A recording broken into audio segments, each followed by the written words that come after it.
Hi everyone, I'm Dana, and welcome back to Inverter Always. Over the last many weeks, we've been talking a lot about controls.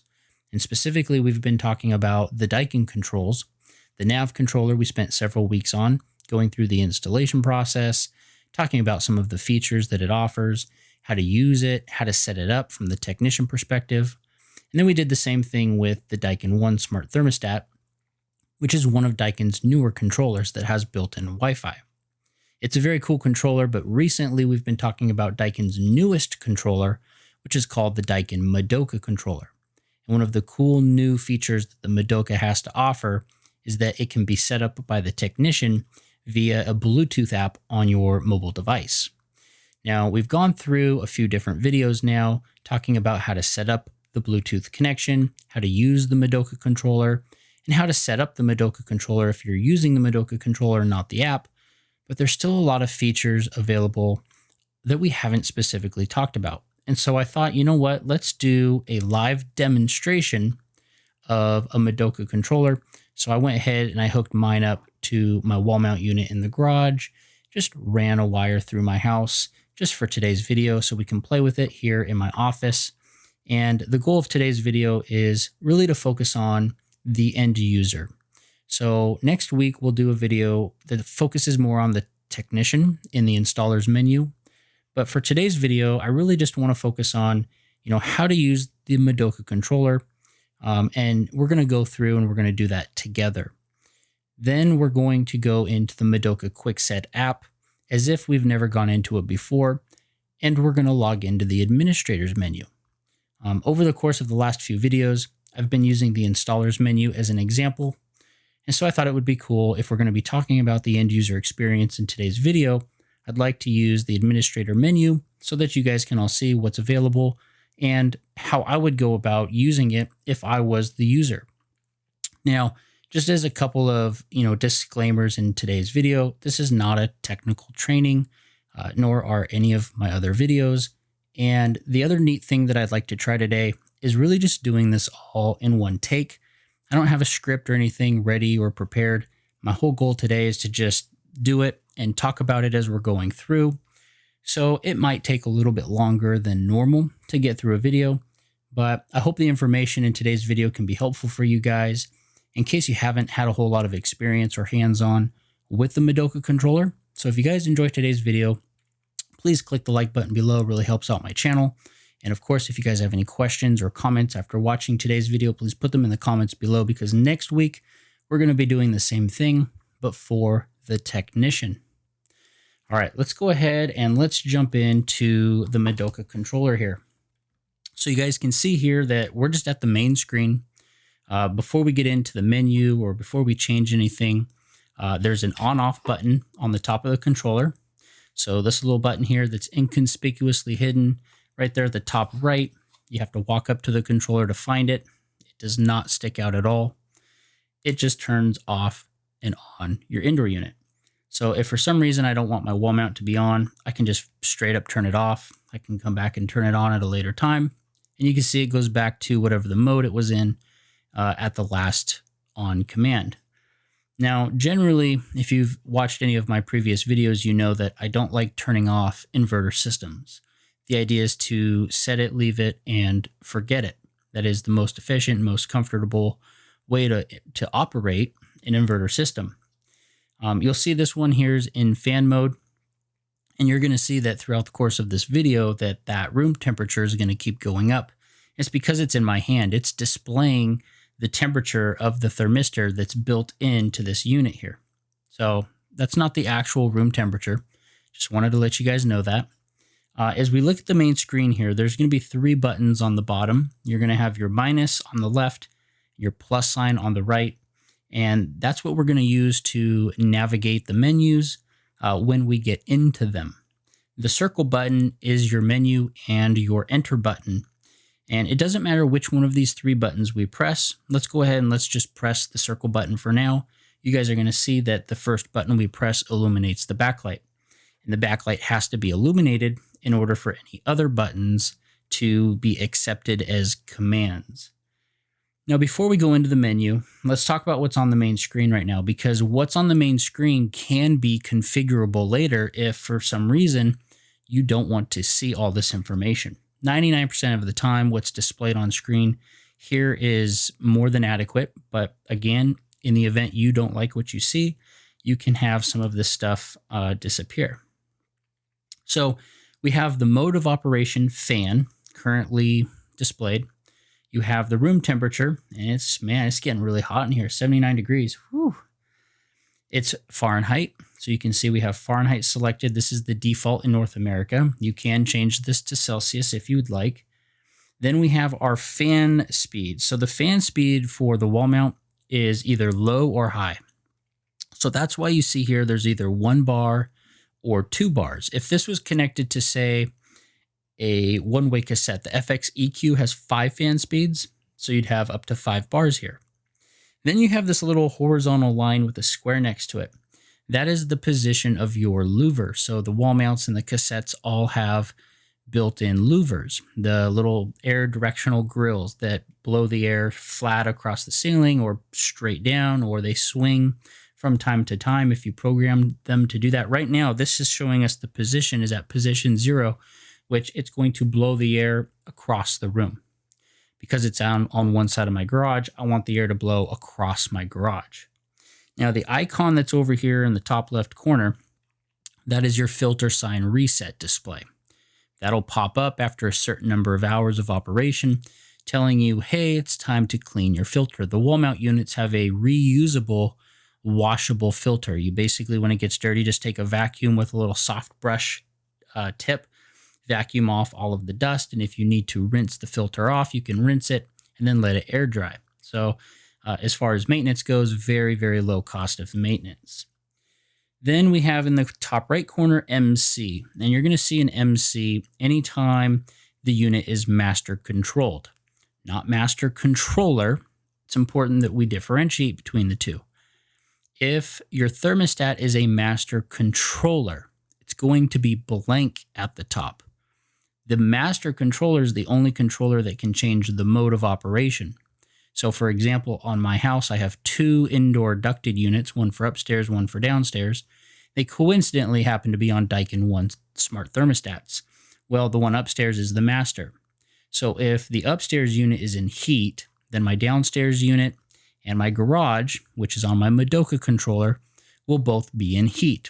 And then vice versa. If the upstairs switches to the cooling mode because it's getting warm upstairs, then my whole house switches to cooling. What you can do on any of your master controlled thermostats is you can always change them to the fan only mode. So here you can see that I'm in the fan mode.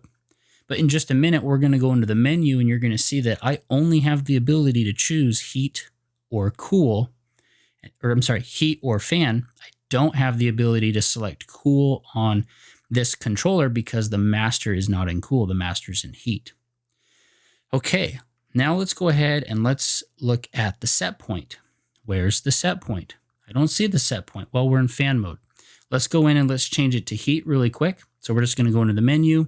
Operation mode populates by default. Let's go ahead and hit the circle button again. That's our enter button. And now let's switch to the heat. Now here I can use left or right to change which option I want. When I've got heat selected, I'm going to go ahead and press the circle button again. And it's going to take us back to the main screen. But again, you don't see the set point. Where in the heck is my set point?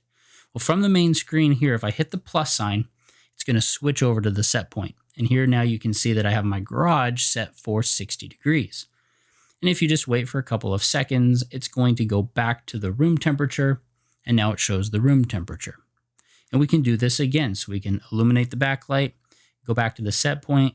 Let's say I want to change the set point to 63. Now I've changed the set point to 63 degrees in my garage. And in a few seconds, it'll go back to the main screen. So once it gets back to the main screen, let's go ahead and let's go back into the menu. And let's just talk about everything else that's in the menu. So once you get into the menu, I'm just going to scroll through the items here really quickly just to briefly talk about them. There's not a whole lot here to change.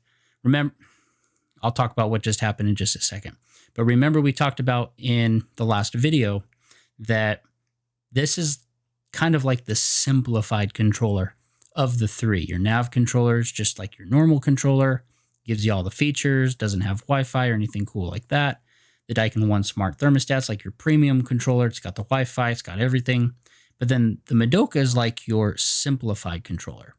It has a menu, but there isn't a whole lot you can do in the menu. There's no schedule, there's no off timer, because there doesn't need to be. This controller is designed to just control the set point and the mode, the fan speed, the basic stuff. So what just happened here? So while we were in the menu, we were not pressing any buttons. And after a few seconds, it'll just automatically time out and take you back to the main screen. So it's not going to be left in the menu accidentally. Say a bunch of these are installed on a commercial job and the technician who's doing the commissioning leaves them all in the menus. They're not going to be left in the menus. The nav controllers, so these guys here, so these nav controllers we've talked about in previous videos, if you leave them in the menu, they'll stay in the menu forever until you escape. I'll be walking a job site that's been up and running for a month, and I'll walk up to a nav controller that's still in the field settings menu, and I'm like, hey, did you leave this in the field settings menu on accident, or did somebody else get into them? And obviously, you never know, but this controller will automatically pull you out of the menu. It's a neat feature. It's not super important, but just FYI. So before it does that again, let's go ahead and let's start scrolling through our options. We have fan speed if we want to change the fan speed, air flow direction, that's the position of our louver. We have an adjustment of this blue LED ring that you can kind of see in my office here. Now you have two options for that.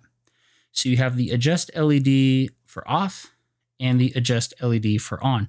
This is the difference between whether or not the thermostat is turned on or turned off.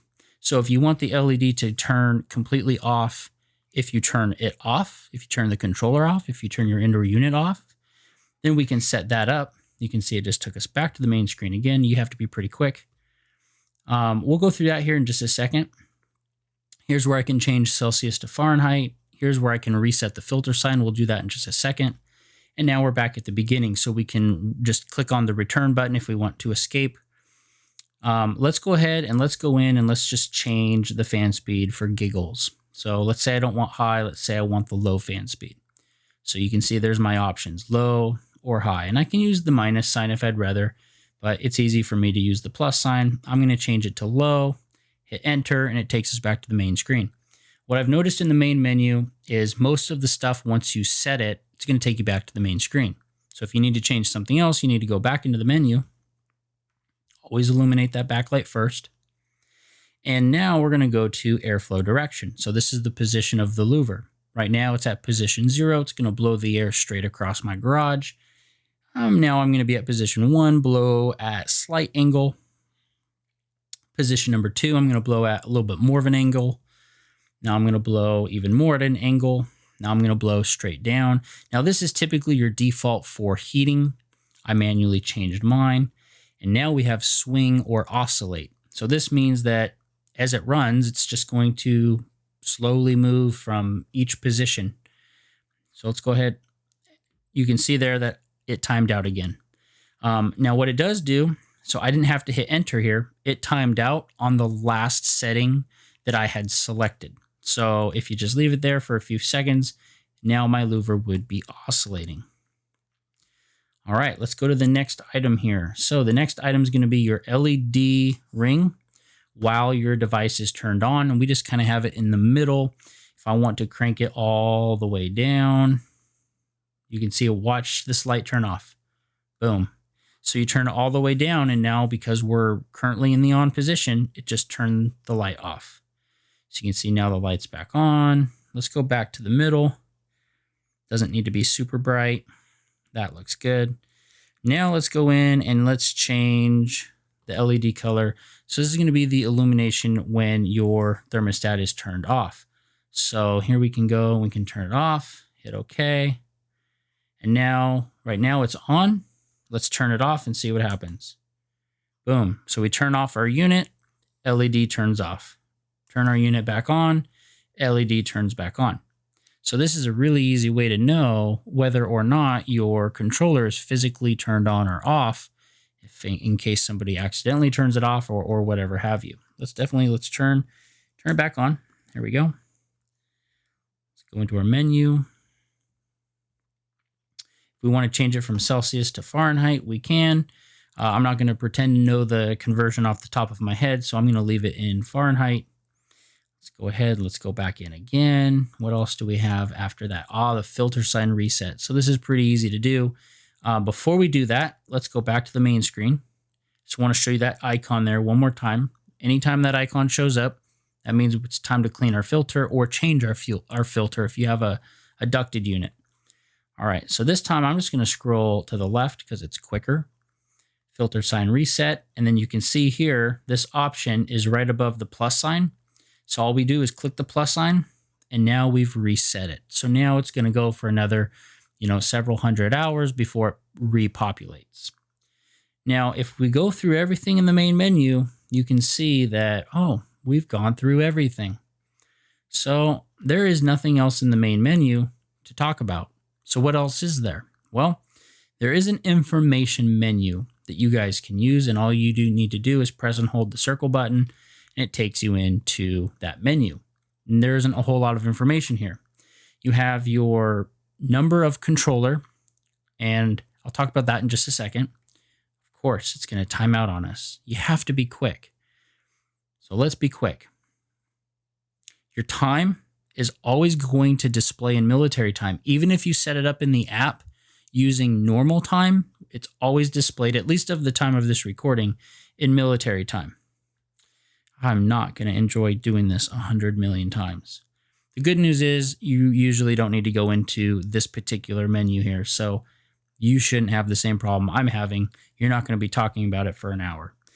The number 1 here, though, is going to disappear in a minute, but it is what it is. That number 1 means that this is the main controller on my wall mount. Let's say for some reason my wall mount was in a really big room, and I'm lazy, so I don't want to walk across the room to this thermostat. I could have 2 Madoka controllers wired into one indoor unit. And so now I could have one on one side of the room. I could have one on the opposite side of the room. So one of them is going to be a main, and one of them is going to be a sub. And now all that's doing is telling you which one's which, number 1 or number 2. The main and the sub controller, both connected to one indoor unit, have nothing to do with master controller and master controlled. That zone, that indoor zone, is still master controlled. So neither one of those 2 controllers would be able to change the mode because you saw that they both said, or they both would say MC. You can see it on the main screen here in the top right corner, and you can see it here as well. So now let's go into the administrator menu. So from the information screen, you're going to press and hold the minus and the circle buttons at the same time for roughly 5 seconds, and it's going to take you into the administrator's menu. So this is the menu we talked about a couple videos ago that 99% of the time, you're not going to need this. So we'll talk about the Bluetooth setting here in a minute when we switch over to the Madoka Quickset app.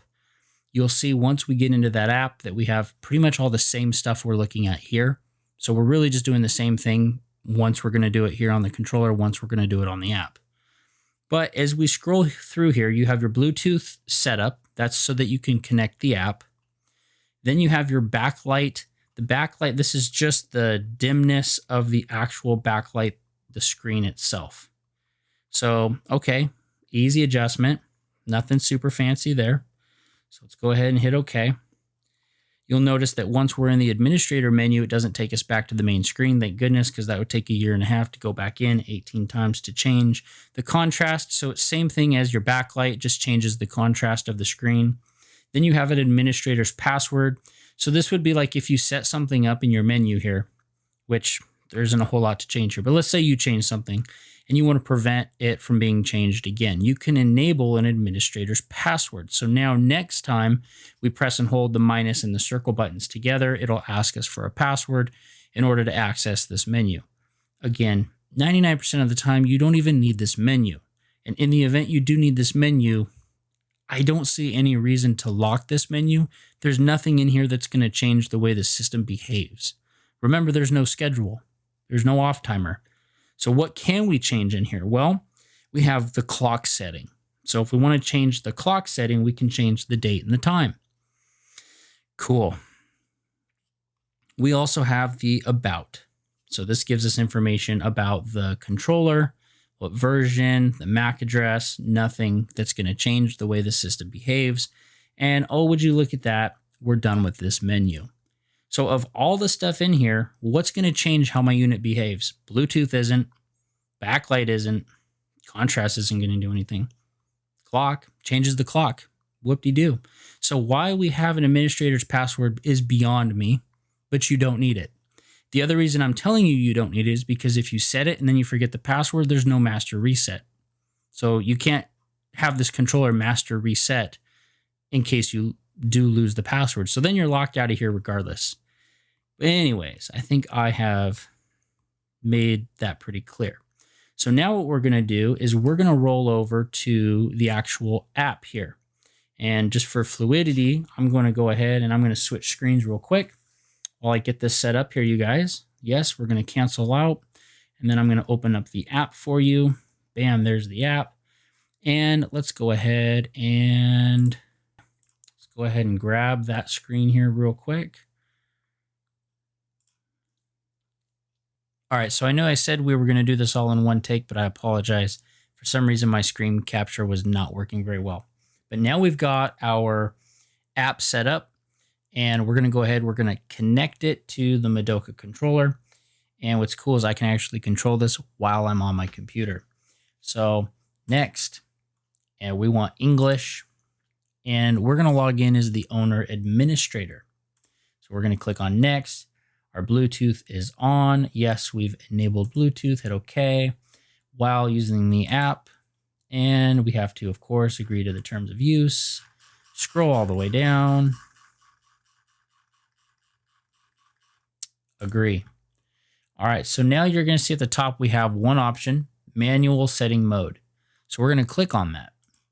So now we're looking for our Bluetooth MAC address of the Madoka controller, but there's nothing there. So I actually have to go back to the Madoka controller real quick, and I have to go back into the administrator menu and turn on the Bluetooth signal. So as we're going through here, I can actually show you guys.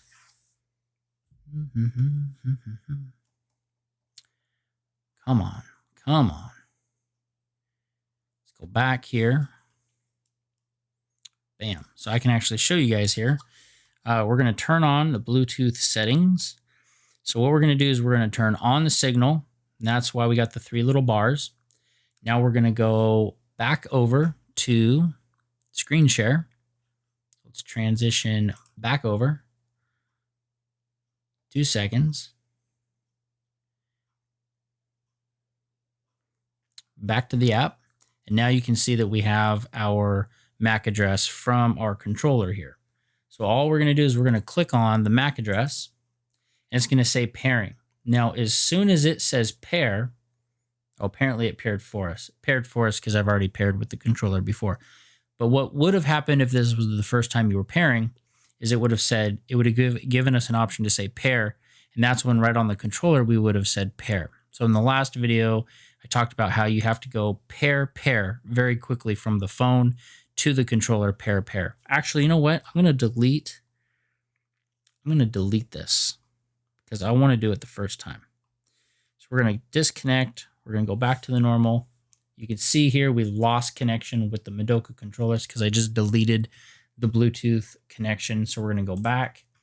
I really want this to be like as honest and legit and from scratch as possible for you guys. All right, so what we're going to do here is we're going to go back to, let's go back and forth. So we're going to go back to the controller. Now you can see that I have nothing over here on the left. That thing had popped up before because it stored the memory of the Bluetooth connection last time.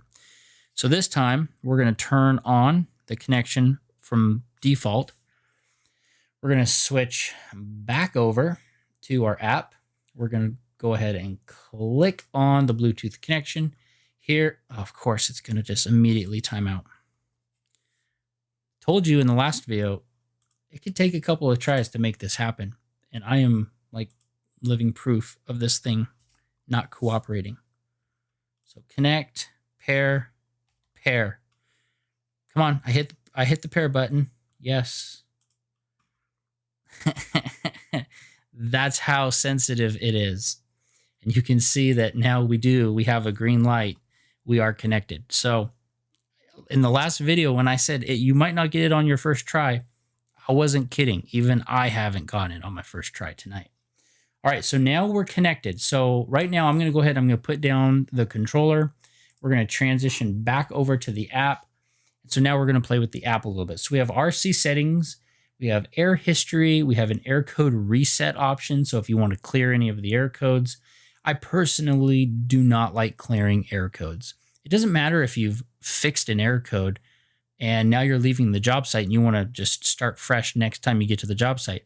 I always want to keep those old codes there. So that way it's a reminder of, okay, well, at one point in time, I had a U0 low charge code. Just because you fixed a leak and fixed the system and fully charged it doesn't mean you should get rid of that code, because it's important history to know that, okay, well, at some point in time, it had a leak. Well, maybe it has that same leak. Maybe that leak didn't get correctly fixed the first time. So I don't like clearing error codes, but that's just my preference.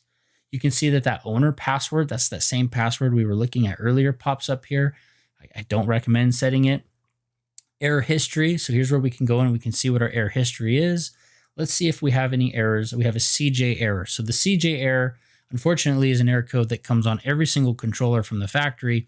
And that has something to do with the initial factory setup process with the thermistor. Same thing on the nav controllers. That one is not a big deal. So if we go back, we're going to go into the RC settings and we're going to see what we can play with here. So we can play with the set point configuration, set point range limitation, function lock. That's actually 3 things that I didn't know we could change. So in the past, or at least up until today, I always thought we could only change these 3 things on the bottom. So I just learned something new. Date and time, daylight savings time, that's what we already looked at on the controller. And what's funny is if we go in here, you can see that the time and the date automatically populates from my phone. But we just looked at the Madoka controller and it's still in military time. You can't change that function. Now let's go back. Let's see what else can we do. We have Celsius, Fahrenheit, and brightness control. So we've already looked at both of those. Let's go up here. I want to look at some of these other features because I thought these features were only available in the installer's menu. So now things are getting a little interesting. So we have set point configuration. Now the set point configuration is just changing your Madoka controller from single set point to dual set point. This is a preference feature. I prefer dual set point myself. This really only comes into play if you're going to put your controller in auto mode. If you have one indoor unit, then auto mode all day long. It works great. You can have your technician set up your controller for a 1 degree thermal on-off deadband, keep everything nice and tight, but always use a dual set point. Again, just my opinion, because then if you're going to heat to 70 and satisfy thermal off at 71, you can have your cooling set point at 72, but it doesn't actually switch to cooling until it gets to 73. So you have a little buffer in between 70 and 72, so your unit isn't constantly switching from heating to cooling potentially throughout the day, in the spring and the fall. At least up in the Northwest, the spring and the fall each have a 1 week to 1.5 week time period where you definitely want heat in the morning. You definitely want cooling in the afternoon. So dual set point, definitely my preference for sure. Minimum set point differential is that buffer I just talked about. So a 2 degree minimum differential would be like 70, 72, but then it can never get tighter than that. So if you push your cooling set point from 72 down to 71, it's going to automatically push the heat set point down to 69. And then vice versa. If I bump my heat set point from 69 back to 70, it's going to push the cooling set point back to 72. And you can change this. We can change this to, 0 degrees, which would be single set point. I don't like doing that at all. We could do 3, 4, 5. I mean, we're getting a little ridiculous with 5 degree minimum set point differential, but 2 degrees works really well. I would say 95% of the time. And then if we really needed to, we could change it to single set point. Again, not super advised. let's say we want to send this to the RC. So at the bottom, we're going to send this change to the Madoka controller. And so you can see this button here. What I want to do is actually want to transition back over, show you the Madoka controller. You can see we're on the main screen, and you can see that there's no light on right now. I'm going to go ahead. I'm just going to hit send to RC. We're going to see what happens on the controller. See if anything happens. Doesn't look like anything happened. Okay. When you do field settings, you can actually see it get sent to the controller. So that's interesting. All right. Let's go back. Let's change another setting. So we're going to go to set point range limitation. So this would be something that a building manager in a commercial application would definitely want to take a look at if you don't have a building management controller. Maybe it's just a really small, like a dentist's office. You have 6 indoor units on one small heat pump. You don't have a central controller. You have 6 Madoka controllers, but you don't want the users, maybe it's the people working there, or maybe it's the people going there to get their teeth cleaned. You don't want them to change the set points beyond a certain amount. Here's where you can go in. You can actually change the maximum and the minimum allowable set points on the controller itself. So if I wanted to say, well, you know what? I don't want anyone to set the heat above 75.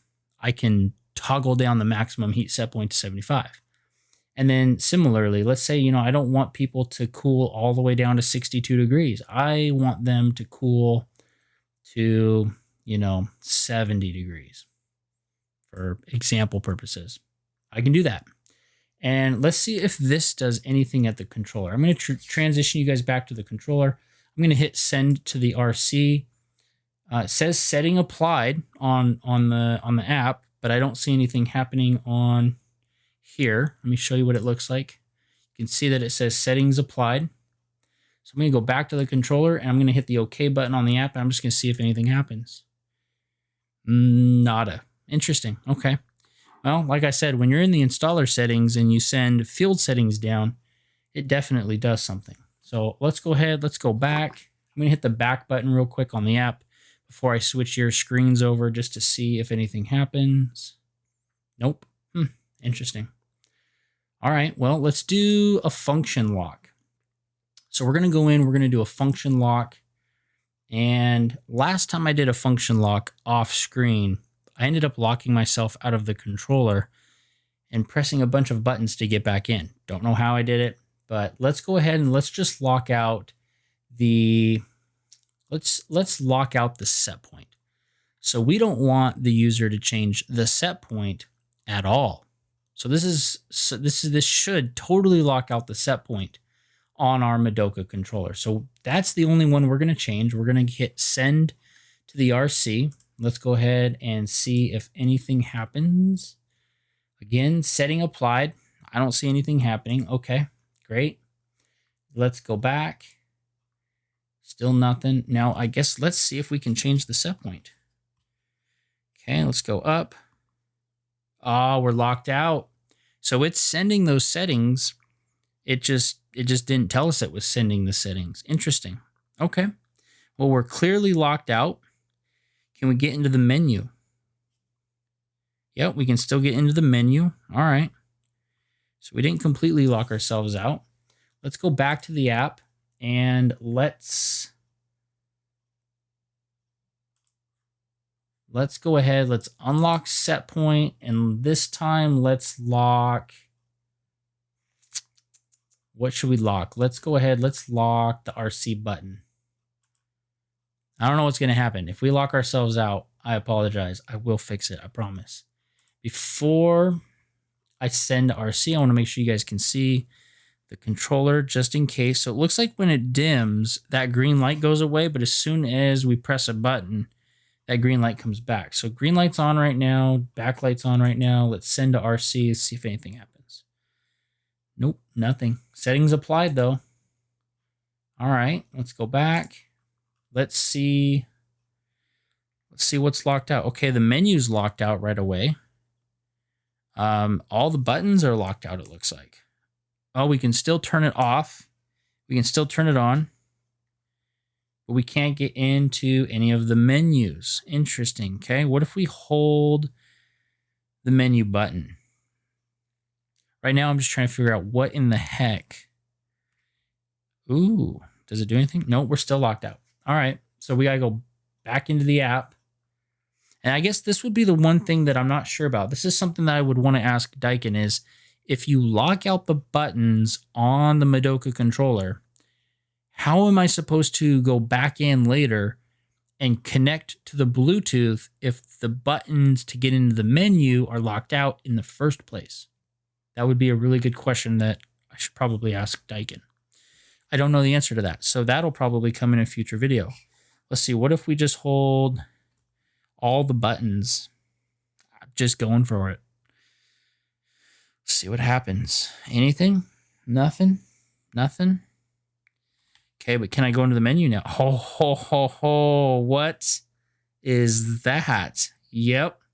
Okay, so can I re-enable the lockout by holding these 3 buttons, or did I just disable the lockout? See, there's a reason for you guys to watch this video, because now we all learned something. Okay, nope. So it must have just locked it out. Let's go back to the app here. Let's go back to function lock. So you can see here it's disabled. Let's relock it out. Let's send it to the RC. Okay, awesome, great. Let's go back. Let's go back over to our controller. We're clearly locked out. Now, without wasting any time, let's hold all 3 buttons and let's see if we can get rid of that lock. I may have just opened up a Pandora's box showing you guys how to disable the lock. Well, we just figured out how to disable and bypass the lockout. Okay, so wait, what if we go back and we lock out the set point? See, now this is why I wanted to do a live demo. We're learning stuff, we're changing stuff. Let's lock out set point control. Now let's go back. Oh wait, hold on. Nope, we gotta send to the RC. All right, settings applied. Now let's go back. Okay. Notice the set point range limit disappears when we completely lock out set point. Interesting. So now we're going to try to set point. Set point's prohibited. Let's hold all 3 buttons. Let's see if this disables the lock. And I'm just holding these for, I don't know, 5 seconds or so. Oh, interesting. Okay, so the set point's still locked out. Let's wait for it to go back to the main room temp. Okay, and let's see, we can still go into the menu, okay? Because we didn't lock out that button. Let's hold all 3 on this screen. Let's see what happens here. So I'm gonna hold it for 5, 6 seconds. Does it let us change? No, okay. So that doesn't work for that. So it must only work for the button lockout.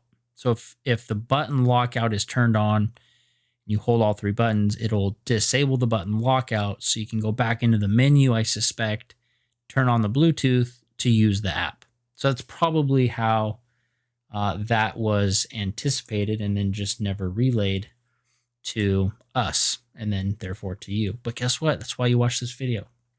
So we're going to unlock that. That is really good to know. There's one more thing I want to test, because why not? Let's lock out the mode control. I just want to see what happens when we do that. So let's send to the RC. Okay, so we're done there. Let's go back.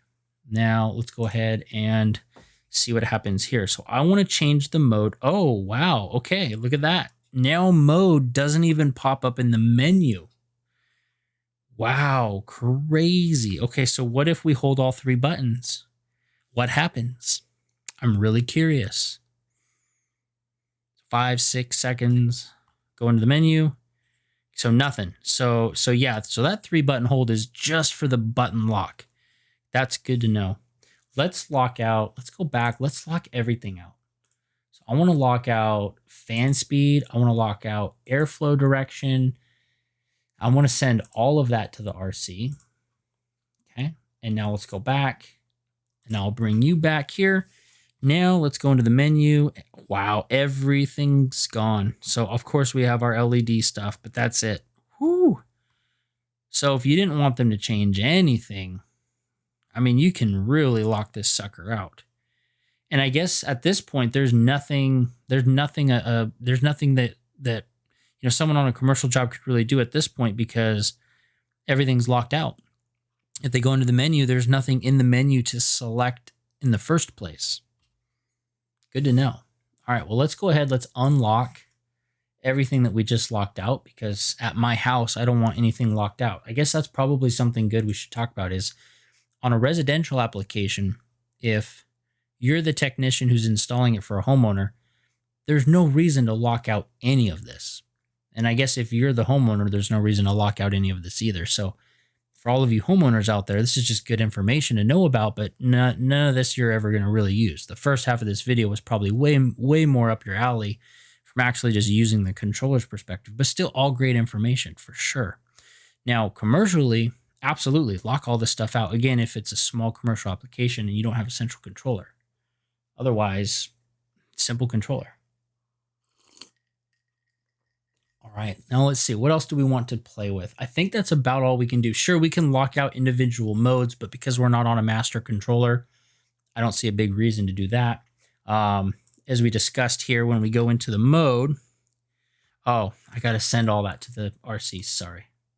Send that to the RC. Okay, now we can go into the mode. There we go. It's fast. I just, that's really fast to lock and unlock, and it just disappears like that. I don't have to reboot anything. I don't have to turn anything on or off. I don't have to press any buttons. It's just instant. So in the mode, notice I can only pick heat or fan. That's because it was a master controlled controller. So going back to the app, locking out all these different modes would be kind of pointless at this point. So still good information to know about. So what else do we have? I think that's about it. There's nothing else in the user menu for the app to change. Now, in a couple videos ago, I just figured I would bring this up since we're in the app and on the controller kind of simultaneously here. One of the first videos I brought up, it was the features video for the Madoka controller. I had a whole list scrolling up the screen of things that you can change on the display. I didn't know this at the time, but I know this now, especially after playing with the app on the user side of things, is there's no way to change what's displayed actually on the controller. You can see here on the app, there's nothing for display. There's nothing else here. Now we're done in that controller. There's no other menus to get into. And we just went through the menu. There's nowhere in here to change the display. So all of your display items that we're going to change, I found out, are actually done through the RC settings in the field settings menu. So you have to be in the installer menu. You have to be on the app in the installer section on the app, and only technicians will be able to get into those because there's a special QR code that you have to scan. And then to get into the installers menu on the Madoka controller is kind of secret, and I can't show you how to do that because that's where you can change the way that the system behaves in a fundamental way and cause all kinds of problems. So I can't show you how to get into the installer screen, but that is where you would go to remove things from that display. Good information. I hope all of this information has been helpful for you guys, as helpful as it has been for me just in this process. If you guys enjoyed today's video, definitely click a like button below. Like I said, it's going to be a little bit longer of a video, but I appreciate you guys sticking around until the end. Tons of information to go through. If you guys enjoyed this type of a video where, we don't have a script and I'm not trying to keep time as short as possible, like some of my other videos are already longer than normal. I really just wanted to go through this with you guys for a good experience. If you guys enjoyed something like this, please let me know in the comments, because then I'll do it next week with the installer side of things, and then maybe with our other controllers, the Daikin 1 and the nav controller. I mean, we can do this with those controllers as well if you guys enjoyed this type of content.